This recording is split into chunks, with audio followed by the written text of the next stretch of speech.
Yeah, yesterday, did not go the way we had hoped. Hoped to get off to a good start with our season and get off to that 1-0 start that we had kind of built up for. But we need to embrace the challenge that sets in very quickly here to improve and do it on a short week. A lot of self-inflicted things that negatively affected our team yesterday.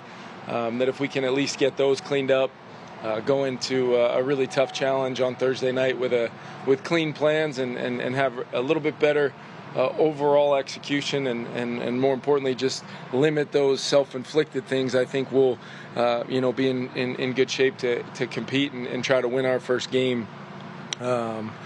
Injury-wise, Bradbury with the back, Darisaw with his ankle, and Davenport, they'll really all be day-to-day. They're in, now getting, different phases of recovery and starting our preparation on Philadelphia. So we'll see how those guys do and see how the lineup looks for Thursday. I know this is kind of water over again, but if you watch NFL games yesterday, a lot of teams, including the Vikings and Tampa, look about a step off or a step behind where you go, boy, it looks like that they could have gotten through some of that in training camp if they'd have played, preseason games, etc. Do you see that at all? Yeah, I don't know, about the turnovers or, a special teams penalty here and there. I don't know if that's the case.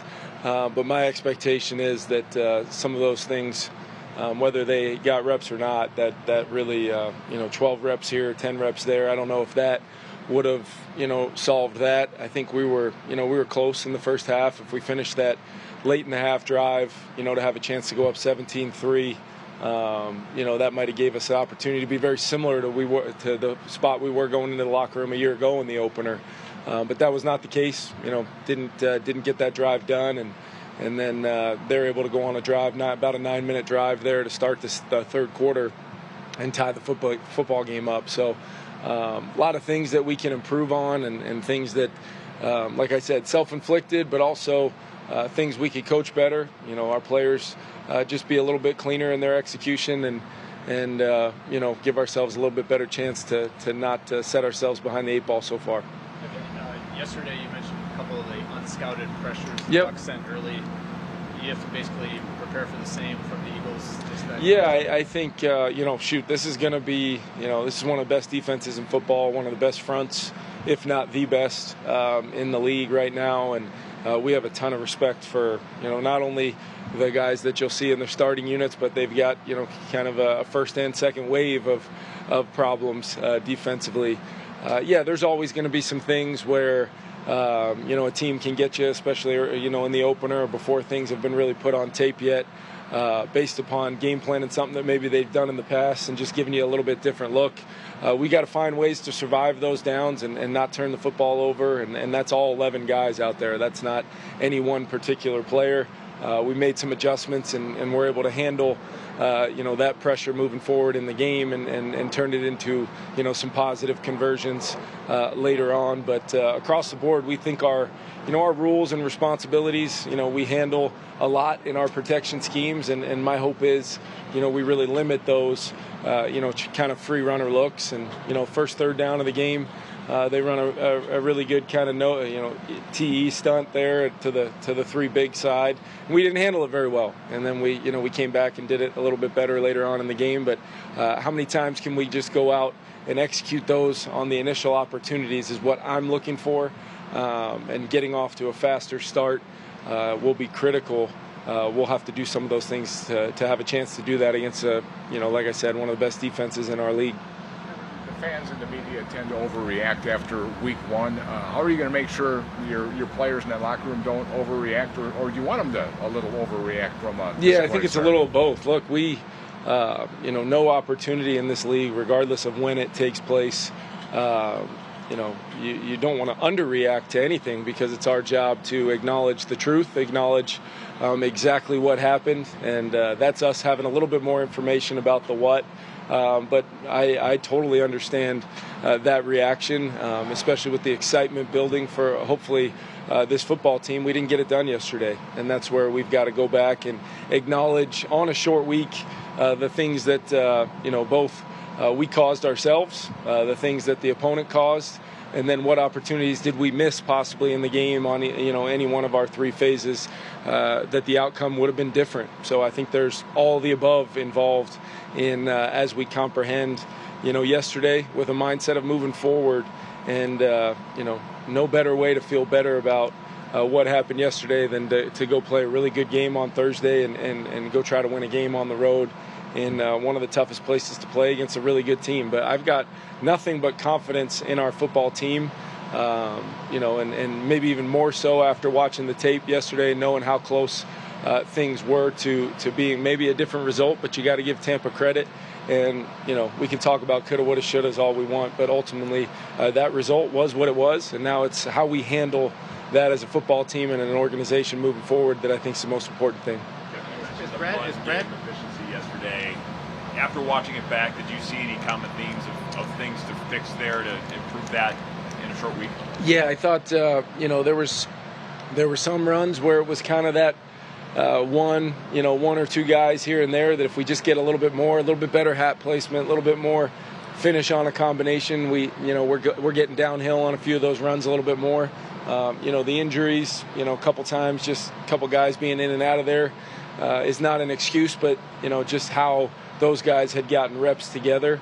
But we're going to have to deal with that, and we're going to have to, no matter what five guys in there up front or tight ends or CJ in there, we got to make sure schematically we're giving them not just the guys that we envision playing the whole game, but all the guys we have up on that 48, 49 game day roster need to be ready to go, and we can't miss a beat. And efficiency is something we're going to continue to strive for. Did not get it done yesterday, and I once again would credit Tampa in that front. Basically over the last 4 times now that we've played against them, myself and some of our coaches that were in Los Angeles, it's been tough sledding in the run game. But we found some ways to generate some explosives and move the ball and score points. Just didn't score enough points yesterday. Is Bradbury's back the same deal he had last year? It's similar. I don't want to speculate on exactly the pinpoint area and things like that. We're still working through that, but kind of a similar response, and we're hoping he's feeling pretty good today, and we'll see how that looks moving forward, but something that we definitely have to keep an eye on. You're going through your off-season process and deciding whether to bring him back or not. To what extent did you investigate that, or need to know for sure that he was on the other side of what he had last year? Yeah, we definitely. I think the way he was able to work through it. He did have that initial injury and then the car accident. Last year, which. Once again, the last thing I can do is have the qualifications to speculate on what and when and how and where and all that stuff. But we felt positive about him, and he's done everything, had no issues whatsoever through a pretty physical training camp. For us to feel really good about it. It's just how this game goes sometimes, Kevin. And it's something. He's a tough guy, big part of our the interior of our offensive line, and we'll hope to get him back as soon as we can. What did you think of the screen game, and just how important is getting that right for you guys? Yeah, we had a couple really nice hit to tie there, kind of into a pressure. We were really close on a receiver screen, really out to tie at the running back position, similar to the Dalvin Cook longer throw last year against Indy, and we were just close. I mean, it's pitch and catch, location. How we can pick up that one block by Brian coming out there right there on the edge and then try to get north and south, pretty quickly there. We were close on that one. And then, the drive starter late in the game to TJ, kind of a unique front that we got. But if we get that thing started, there's a lot of grass there, and that's such as life in the screen game when you're trying to, protect, other phases of your offense. You want to have marriage, but that's really something that when we're calling those, we'd like to make sure that we have that premier kind of look to them to try to execute and give ourselves the best chance. Yesterday, yeah. Knowing how hard he is on himself, how do you make sure he stays aggressive? Yeah, I think it was a situation where he felt like that's not even a half a click. That's maybe a quarter of a click away from probably being a catch, and then KJ's got a chance to split two and maybe score. I think looking at it again. 13-yard line, wherever we were, it's going to be a little tighter. Things happen faster. That's a play that Kirk's executed multiple times, and he knows he's going to continue to stay aggressive in those moments, and just an unfortunate outcome with kind of where the defender, outside leverage defender, kind of ended up, where that ball ended up with KJ trying to make a tough catch there. It was tough. It was a tough, kind of part of the football game when I look back on it, knowing where the momentum kind of was at the time. We had, hit Justin on an explosive. We had hit another, decent play down there, to still having a couple timeouts there and the ability to kind of manipulate the end of the half there. There's no question that we would have loved to finish that drive with a touchdown, but always want him to be aggressive, play what he sees, and he did a lot of really good things yesterday as well to help us stay in the football game, despite the turnovers and the penalties, being so favored critically and against us. Did Jay Ward kind of shake off that penalty pretty quickly? I mean, for a young guy, sometimes that can kind of stick with them. Yeah, it was a situation where he thought he was good, and maybe after, getting confirmation from the official that he was good, he probably shifted forward a little bit. That's some games you're going to get a warning there. Some games you're going to get called on that one. Our message to Jay was pretty simple one. We got to be on sides and just make sure of it. To avoid giving them a new free set of downs like that, which they capitalized on. Yeah, there was just a little communication that we've got to be on top of as coaches. Did not want to have to burn a timeout there, but that would have been a scenario where we would have given them a new set of downs with that, or it's just really, maybe it's a first game thing, maybe it's not, but that's not something that we can have, and that's on us, that's on me, just making sure we're prepared for each and every moment, depending on what grouping we want out there in that moment. You want to use as many receivers. I think 8 or 9 guys caught balls yesterday. Is that ideal to you? Does it matter to you? I think as I kind of looked at the distribution of it, I think that's going to be something where you'll see a lot of that moving forward, depending on what the flavor may be of the week. Whether it's bigger groupings, whether we stay a little bit more 11 or 12 based, all of that will be reflected, I think, in the target share, just because Kirk's going to find the open guy. We're going to try to attack coverage, but you don't always get the coverage you're thinking, and when you don't, that's where you check the ball down or you progress in rhythm. And I thought that's where you saw that wide range of guys getting targeted, and a lot of guys do good things in the pass game to not only catch the ball, but we had a good day, from a yards after catch standpoint as well. Got Justin going, in the first half for sure, and those catch and runs are huge. And looking back on just some of the execution, we could have been even better, at times, even in the first half, and just been a little bit cleaner across the board, and that's what we'll continue to work on. Last night you mentioned that third down pass late where Kirk threw to the flat, and I think Justin was on the corner out. Just how tough are those plays where he's trying to, I guess, find that defender in the flat and make that decision? That play was a bang play that we had converted on a third and longer kind of situation than that early on in the game to Jordan, and Kirk felt like there was a chance to drive that ball and get the throw. It was a really good play by Davis there, and it's one of those things, 3 deep, 3 underneath. They're bringing 5 on a pressure. We're gonna have potentially an advantage somewhere throughout the coverage, and never fault him for pulling the trigger on that. If he would have progressed in rhythm in that moment, maybe we find JJ, maybe we find the backside.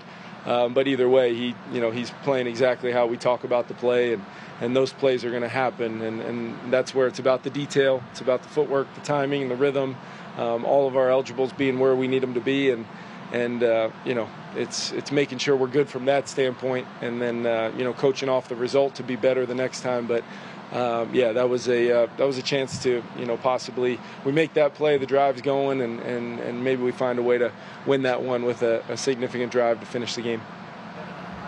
Got a lot of work yesterday. I guess at what point over the summer did you get a sense that he could be kind of a central player for you? Yeah, he, really from early on, you had a feel, and there was a reason why he was a really high priority target for us to bring in here. And all he's done since he's gotten here is really confirm what we had hoped. He's progressed quickly. He plays incredibly fast with his eyes and his reads and his discipline. He's just been a really bonus to that linebacker room. We'll continue to see that group kind of take shape throughout the year, and with him and BA and Hicksy and TD, I feel really good about that inside backer group. On the second fumble, where I guess like Kirk and Ed maybe got a little close, what's the timing supposed to be there to prevent that? Yeah, watching it, it's a pretty darn random thing that Ed's trying to make sure he gets going to try to gain back some leverage. Third and short, I think it was a third and a little less than 2. We're trying to get the ball on the perimeter and give Alex a chance there, sometimes things like that happen, and we try to avoid it with technique and fundamentals, but Kirk did, we call it, seating the ball when he brings it in right away, and as he goes to toss that thing, just a random left arm punch there by our own, but that was a critical play, and that's kind of how the day went, and we've got to find a way. Every turnover always has a different story, but in the end, it's still a turnover, and it's still we're driving, we're moving. There's been some real positive momentum for our offense, and that happens, and really that was a true self-inflicted in its truest form. So as far as getting off on the cadence, we did have a new center in there. He had been in for a couple plays there. I don't know if that's different if Garrett's snapping that ball, but we work on that. We take a lot of snaps with all the centers, with all of our quarterbacks, and that was truly something that you'd love to have back, call a different play, so that's not a risk there. But I also do trust our guys that things like that won't happen, and that's not changing based upon, kind of a freak thing like that. Last one. Played, and what kind of matchups you expect with Philadelphia has a pretty good offensive line. Yeah, I think hopefully I'd like to think we can get Marcus back in there and really pair those guys together and how we want to attack either opposite sides together, moving them around. But I thought Daniil was flying around even on some of those kind of looks where we're showing a big time pressure and we drop out and there's just 3 guys rushing. He was still affecting the quarterback, and I think that's what's exciting about having a guy like Daniil, is whether it's we're bringing people, whether we're not, whether we're simulating things. Daniil's going to still be a big time part, whether we're bringing 3, 4, 5, 6, 7, trying to get to the quarterback. So I thought he got off to a good start, and hopefully he can build on it. But like you said, this team that we're playing is really built on their offensive and defensive lines, and it's going to be a challenge for both sides, and we've got to have really, really strong performances by both our groups. You guys look like you took them out on first and second down a few times, kind of after. Is that a first game type of deal where you just kind of I think just you saw it a little bit on the other side too, just rotating those guys a little bit, and just as we build up, not something you can really simulate as far as just the way that game went. It seemed to be when they did drive the football, they were longer drives and things like that. So you'd love to get them off the field like we did early on in the game. And I thought the defense as a whole, there was a lot of real positives to that performance with Flo and his guys. But, yeah, we're going to, try to mix and match those downs to really utilize our personnel, but make sure 99's, feeling really good when it's time to go. Thanks, everybody. Locker room is open, so you can head on in. Thanks, guys.